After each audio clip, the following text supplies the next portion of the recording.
Frisk was lying alone in their bed last night, but they were far from tired.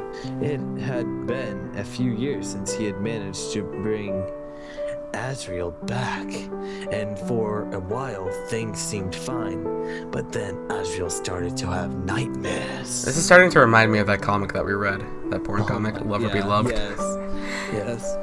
It was surprising, but not unexpected, considering what he had been through. There were nights where Frisk would hear Azrael in the other room crying for hours, either for help or to say he was sorry. They would hear Toriel comfort or console him until he woke up, and then Azrael would immediately get up and go to Frisk's room. Frisk wouldn't even hesitate to allow Azrael to snuggle with them, the human being the only thing that ensured a peaceful night's sleep with the goat boy. It was after Toriel realizing that she had allowed Azrael and Frisk to share the same bed, from that night on, Azrael no longer had any nightmares. However, they ended up discovering better ways to stay up during the night. As normal children did, they talked, playing out scenarios of stories. The two of them concocted or talking about events that happened during the day. They discussed school, the difference between humans and monsters, and what their friends did throughout the day. They were innocent, playful discussions at first, but as they got older, their conversations got heavier. It was only natural for the children to be interested in sex as they reached puberty. It was necessary for them to grow and develop. So, as a consequence, the nightly discussions between the children would transition quickly from tales of childish fantasy to discussions of sex. The stories of adventures they made at night would quickly turn sexual as their young hormones got hold of them. But the icing of the hormonal cake, that's new, hormonal cake, was that, again unsurprisingly, the night conversations would always include with faint groans and gasps of Azrael and Frisk would relieve their sexual frustration only inches away from each other. Oh god.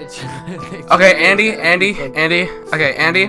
Okay, well, We're gonna read. Okay, it's gonna go from now Gautier, you, then me, and then we'll just keep going line after line. Okay. Alright. Okay, so it's Gautier's turn now.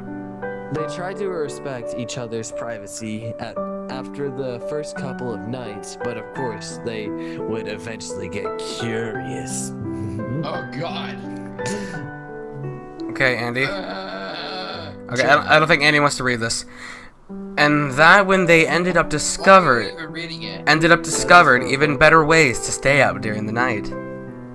Frisk watched Azrael as Azrael walked into the bedroom, having finished brushing his teeth and kissing his mother goodnight.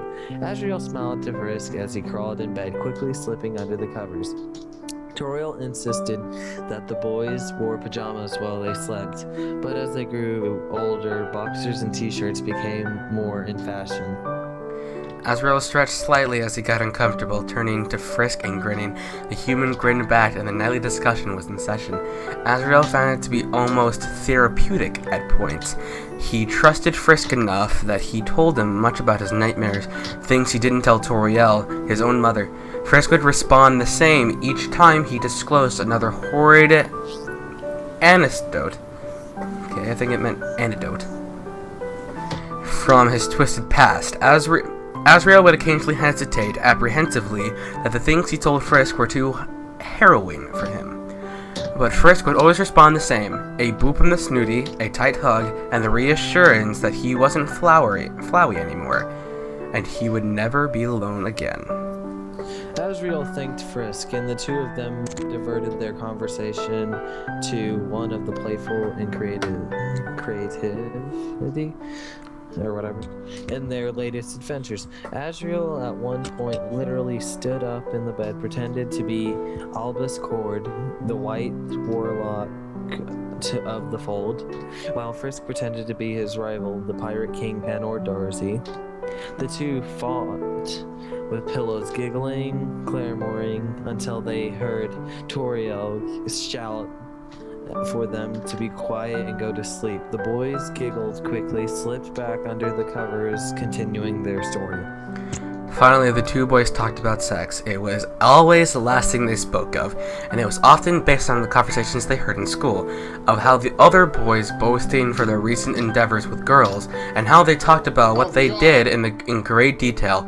Frisk repeated in detail what the older boy did with his girlfriend. The human's face turning hot as he looked at Azrael, trying to see his expression in the darkness. The goat boy was staring at the ceiling, his mind already thinking of such lewd things, and both of them knew what was going to happen next. Frisk and Azrael ended the conversation with a good night, and the room suddenly grew silent. Azrael flinched slightly as he felt Frisk's arm brush past his.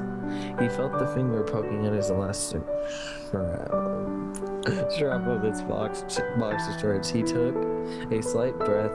He slightly adjusted his hips, which was a signal to go ahead, and felt Frisk's hand push past the elastic strap into his boxers. Frisk heard a faint gasp from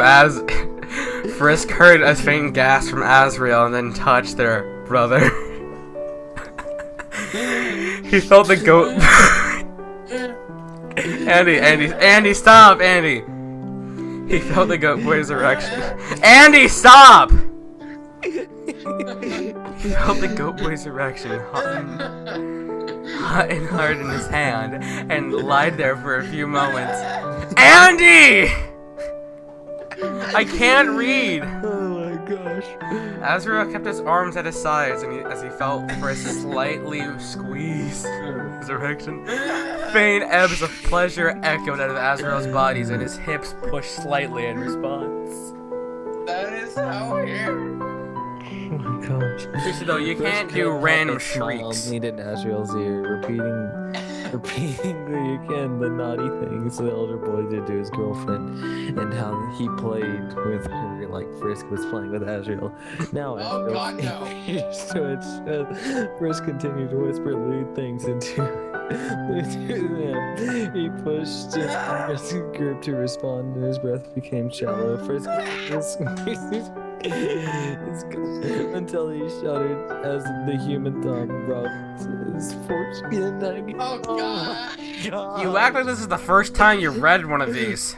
No, this is the first time I've read one. I'm not ready. What is that? That's my dog, hold on. That wasn't me. But of course, it wouldn't be fair if Azrael didn't return the favor, so Azrael heard Frisk give out a satisfied grunt as Azrael reached under Frisk's boxers and gave the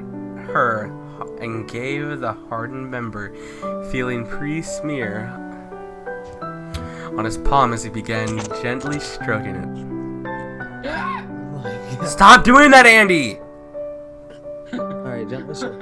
It's weird. The teens lied Do it in again, the- and we will end the call on you. the It's gonna get teens annoying. lied in the darkness with the only sound of their hearts pounding as they fondled each other. Oh my gosh. Reveling in the secret pleasure they both shared, it had felt like yesterday when Frisk first suggested it, but now they lost count of how many nights they spent exploring each other's bodies. Toriel had no idea, and her room was far enough that she could not hear anything as long as they were quiet. Things had escalated now. Frisk and Azrael had turned towards each other, their bodies still hidden under the covers. The both had pulled both their boxers down and were facing each other, their members pressed against each other. Frisk could smell the mint of Azrael's breath and grasped their cocks in a tightened grip. They began to slowly jerk both of the members as Azrael pushed his face into Azrael's chest. The human spirit quickly warming up from the monster's breath. Azrael's feet pushed against Frisk's as he pushed his hips closer. He wanted to feel his cock pressed against harder of his siblings. The room was significantly hotter now, and the faint sound of the siblings' desperate breaths and grunts could be heard as Frisk continued to jerk the two of them off. They whispered if Azrael wanted him to go faster, and the goat boy nodded as And he's making it more Frisk funny. did such. The monster's finger dug into Frisk's arm, and he started to feel his crying. Frisk quickly responded that they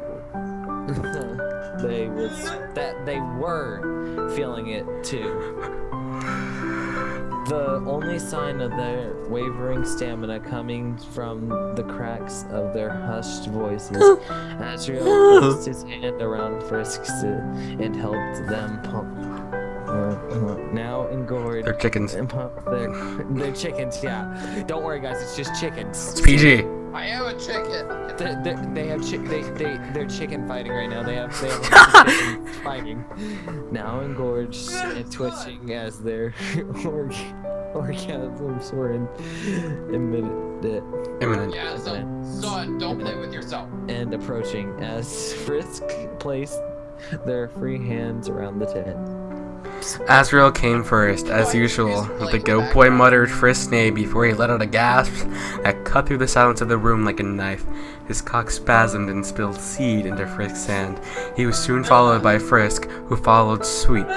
Their cock echoed Azrael's orgasmic throbs almost to the rhythm of the heartbeat. The two of them shuddered in silence as their orgasms waned. Andy! Okay, hang up on him. Seriously.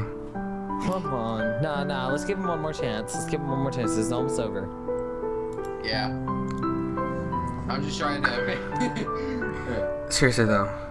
The two of them shuddered in silence as their orgasms waned, and they orgasms something, and then they felt that they slowly stopped throbbing and began to turn soft.